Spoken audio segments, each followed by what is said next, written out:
ఎస్ఐఆర్కి సంబంధించిన ఇష్యూ. మీ ఓటు భద్రంగా ఉందా లేక డిలీట్ అయిందా ఓసారి చెక్ చేసుకోండి. ఏపీలో ముసాయిదా ఓటర్ల జాబితా రిలీజ్ అయింది. ఇంటింటి సర్వే ఆధారంగా రూపొందించిన ఈ జాబితాలో 3.71 కోట్ల మంది ఓటర్ల పేర్లు నమోదయ్యాయి. సర్ ప్రక్రియకు ముందున్న జాబితాతో పోలిస్తే దాదాపు 45 లక్షల ఓట్లు తొలగించారు. ఏకంగా 45 లక్షల ఓట్లు తొలగించారు. అందులో 15 లక్షల మంది చనిపోయినట్టు తేలింది. 7 లక్షల డూప్లికేట్ ఓట్లు తీసేశారు. మరి మిగతా ఓట్లు ఏమయ్యాయి? వివరాల్లో తప్పులు ఉండటం, అంతకుముందున్న వివరాలతో సరిపోల్చకపోవడం ఇందుకు కారణంగా తెలుస్తోంది. ఇలాంటి వారు ఆందోళన చెందాల్సిన అవసరం లేదు. ఆగస్టు 30 వరకు అభ్యంతరాల్ని స్వీకరిస్తారు. ప్రూఫ్స్ గా కొన్ని డాక్యుమెంట్స్ చూపిస్తే సరిపోతుంది. బట్ ఎంత చేసినా 23 లక్షల ఓట్లు తిరిగి ఉంటాయా లేదా అనేది కీ ఫ్యాక్టర్ గా మారింది. 2002లో చివరిసారికి ఎస్ఐఆర్ జరిగింది. మరి ఈ ఓట్లన్నీ ఎవరివి? హైదరాబాద్ లో ఉన్న వాళ్ళ, లేదంటే ఇతర ప్రాంతాలకి వలస వెళ్లిన వాళ్ళవా అనేది ప్రశ్న. లేదంటే ఇతర రాష్ట్రాల వాళ్ళు ఏపీ వలస వచ్చినప్పుడు తీసుకున్నవా? వాళ్ళు తిరిగి సొంత రాష్ట్రాలు వెళ్లిపోగా మిగిలిన ఓట్లా ఇవి? ఇంతకీ ఎవరివి ఈ ఓట్లు? ప్రభుత్వాలనే మార్చేంత సంఖ్యలో ఉన్నాయి ఇవి. వీటిపై పొలిటికల్ పార్టీల యాక్షన్ ప్లాన్ ఏంటి? ఈసీ స్టెప్ ఎలా ఉండబోతోంది? వీటితో ఎన్నికల్లో ఎలాంటి ఎఫెక్ట్ పడుతుంది? ఇదంతా పొలిటికల్ గా ఏపీలో హాట్ టాపిక్ గా మారింది.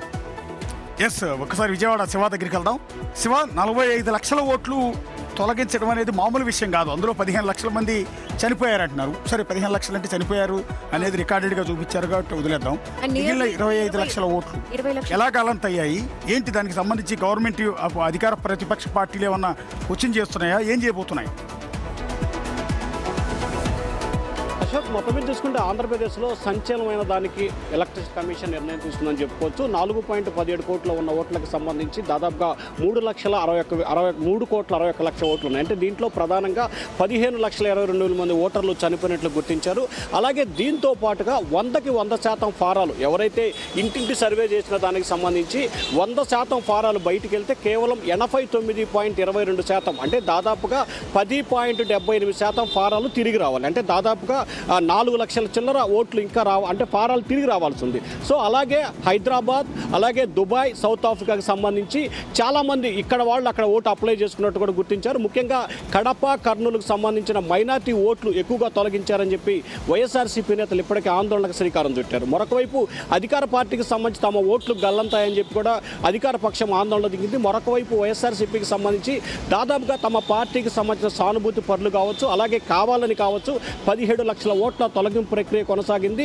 దీనికి సంబంధించి కూడా పూర్తి స్థాయిలో పోరాటం చేస్తామంటుంది. మరొకవైపు ఎన్నికల సంఘం ఈ రోజు నుంచి సెప్టెంబర్ 28వ తేదీ వరకు ఎన్నికల కమిషన్ 45 లక్షల ఓట్లు తొలగించడం అనేది పశ్చిమ బెంగాల్లో డాక్యుమెంటేషన్ ఉంటే గనక అసలు వాళ్ళు కావాలనైతే తొలగించే అవకాశం ఉండదు. ఎవరైనా ఇక్కడ నుండి వేరే ప్రాంతానికి మైగ్రేట్ అయిపోయిన వాళ్ళు వెస్ట్ బెంగాల్లో 75 లక్షల ఓట్లు తీసేస్తారు. ప్రతి రాష్ట్రంలో తీసేస్తున్నారు.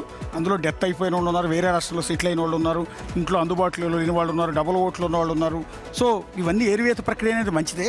కానీ ఒరిజినల్ ఓటు హక్కు ఉన్న వాళ్ళు ఆ హక్కును కోల్పోకుండా వారికి తిరిగి ఓటర్ ఐడి కార్డు ఇవ్వాల్సిన బాధ్యత కూడా ప్రభుత్వం మీద ఉంది. అండ్ నెక్స్ట్ అరుణాచలానికి సంబంధించిన ఒక బ్రేకింగ్ ఇది.